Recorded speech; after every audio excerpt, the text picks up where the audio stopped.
শেখ হাসিনার সময় আমরা শুধু শুনেছি উন্নয়ন উন্নয়ন উন্নয়ন, নির্বাচন লাগবে না। এমন একটা সময় আসলাম, এসে শুধু শুনলাম নির্বাচন নির্বাচন নির্বাচন, সংস্কার আর লাগবে না। যদি উন্নয়ন দিয়ে কোনো সরকার টিকে যেত তাহলে শেখ হাসিনার পালানোর কথা না, শেখ হাসিনা 29 সালে একটা নতুন নির্বাচনের জন্য আমাদেরকে অপেক্ষা করতে হতো। আমরা গণমাধ্যম সংস্কারের কথা বলেছি।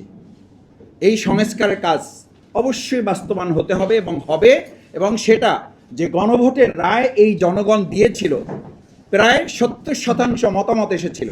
এই 70% মতামত কিন্তু এই রায়ে এবং সংস্কারের জন্যই তারা দিয়েছিল।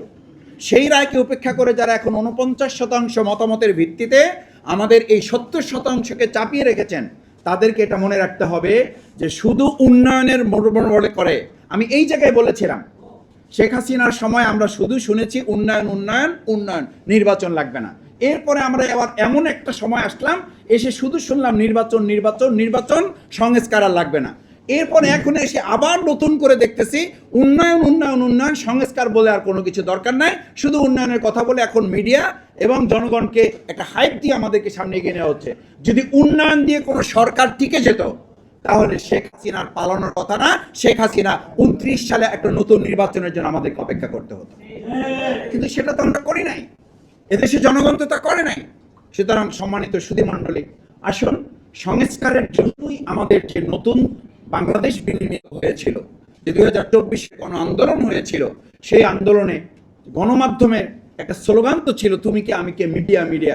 গোটা জাতি যখন একটা মিডিয়ায় পরিণত হয়েছিল, সেই জাতিকে মাইক বন্ধ করে প্রশ্ন আটকানো যাবে না। সমালোচনা যখন হয়, গণমাধ্যমের স্বাধীনতা আছে কিনা এটা বোঝার জন্য স্তুতিমূলক অর্থাৎ প্রশংসামূলক নিউজ দেখে বোঝা যাবে না, বোঝা যাবে সমালোচনা হওয়ার পর সেটা সহ্য করার ক্ষমতা ওই রাষ্ট্র এবং সরকারের আছে কিনা। কিন্তু আমরা কি দেখি? আমরা দেখি একজন ব্যক্তি বা পরিবারের গোটা গোষ্ঠী উদ্ধার করা হচ্ছে, এটা নিয়ে সরকারের টনক নড়ে না। কিন্তু প্রধান কোন ব্যক্তির পরিবারকে, তার পরিবারের সদস্যের ব্যাপারে কথা বলা হলে বাংলাদেশের যে প্রান্তেই থাকুক তাকে মুহূর্তের মধ্যে শুনি গ্রেপ্তার করে ফেলা হয়েছে।